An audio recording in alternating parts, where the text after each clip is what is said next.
हाय viewers, वेक एस्ट्रोविजन में आपका स्वागत है। आज 12 राशियों की श्रृंखला में आज कन्या राशि का 2026 का वर्षफल बताएंगे। कन्या राशि वालों के लिए साल की शुरुआत संपत्ति खरीदने या बेचने के लिए बहुत ही भाग्यशाली है। बृहस्पति उनके कैरियर में अपार लाभ देगा, लेकिन पूरा साल लगन और चौथे भाव पर शनि की दृष्टि बाधाओं और वित्तीय समस्याओं को लाएगी। चौथे भाव पर शनि की दृष्टि परिवार में अशांति लाएगी। विस्तार में जानने के लिए वीडियो के अंत तक देखें।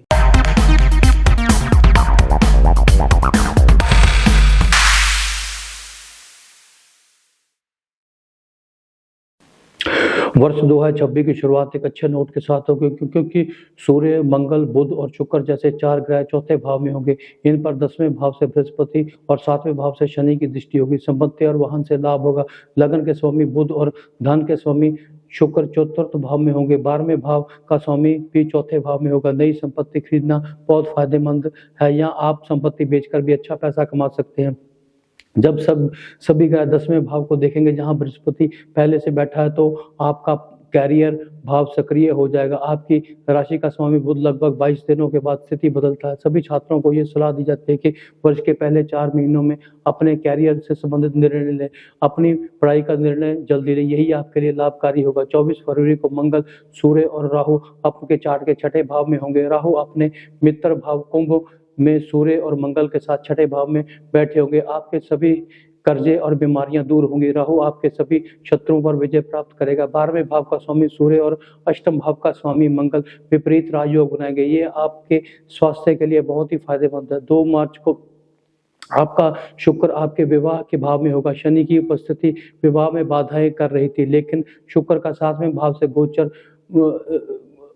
गोचर 7वें भाव को सक्रिय करेगा और शुक्र इस भाव में उच्च का होगा। विवाह योग्य आयु के कुंवारे लोगों को शादी का अवसर प्राप्त होगा। 7वें भाव में लगन पर शनि की 7वीं दृष्टि वित्तीय और स्वास्थ्य संबंधी समस्याएं लेकर आएगी। आपकी चौथे भाव पर दृष्टि परिवार में अशांति लाएगी। शनि शांति और दान मददकारी होंगे। हनुमान चालीसा और जाप भी मदद करेगा। 7वें भाव में शुक्र और शनि का संयोग लक्ष्मी कारक है। दूसरे भाव का स्वामी शुक्र उच्च का होगा। 7वां भाव 10वें भाव से दसम है, तो आपको पदोन्नति भी मिलेगी। एक महीना कन्या राशि वाले लोगों के लिए बहुत ही भाग्यशाली है। 11 मार्च को बृहस्पति मार्गी होगा, और जहां तक आपके कैरियर और व्यवसाय का संबंध है, आपको बृहस्पति से आशीर्वाद से बहुत लाभ होगा। 19 अप्रैल को आपका शुक्र आपके भाग्य के 9वें भाव में प्रवेश करेगा। ये आपकी अपनी राशि वृषभ में होगा। शुक्र पर 7वें भाव से शनि की दृष्टि होगी। आपके धन और भाग्य का स्वामी भाग्य भाव में होगा। शनि कुछ बाधाएं लाएगा, लेकिन ये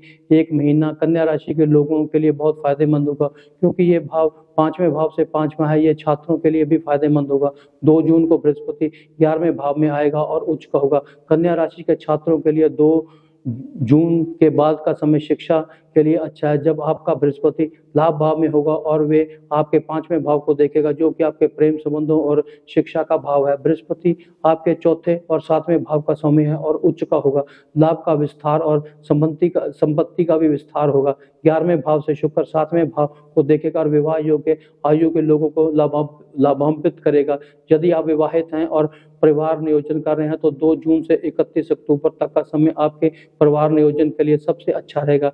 5वें भाव का स्वामी शनि पहले भाव को देखेगा और 5वें भाव को 11वें भाव से बृहस्पति देख रहा होगा। जब भी कोई भाव शनि और बृहस्पति दोनों से प्रभावित होता है, उसका मतलब ये है कि उस भाव में शनि और बृहस्पति का संयोग है, या शनि उस भाव में है जिस भाव पर बृहस्पति की दूसरे भाव से दृष्टि है। इन स्थितियों में वे भाव बहुत सक्रिय हो जाएगा। आपका 7वां भाव सक्रिय होगा और आपको सफलता और पदोन्नति देगा।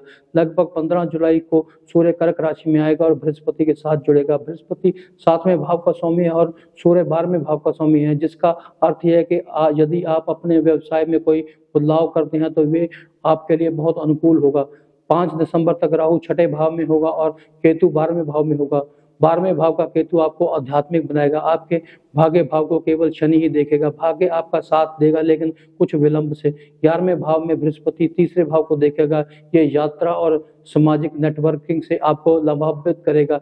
यदि सभी कन्या राशि वालों को सलाह दी जाती है कि एक स्टील के कटोरे में तेल लें और अपनी छाया को कटोरे में देकर उस तेल को किसी शंदे मंदिर में चढ़ाएं। प्रतिदिन हनुमान चालीसे का जाप करना आपके लिए फायदेमंद रहेगा। कुल मिलाकर ये वर्ष कन्या राशि वाले लोगों के लिए बहुत ही अनुकूल रहेगा। अंत में मैं यही कहना चाहूँगा कि अगर आपको मेरा वीडियो पसंद आए, शेयर करें, लाइक करें, चैनल को सब्सक्राइब करें तथा बेल आइकन का बटन दबाना ना भूलें ताकि वीडियो की नोटिफिकेशन समय-समय पर आपके मोबाइल पर पहुँचते रहे और हम भी अच्छे-अच्छे वीडियो बनाने के लिए प्रेरित होते रहें। Thank you.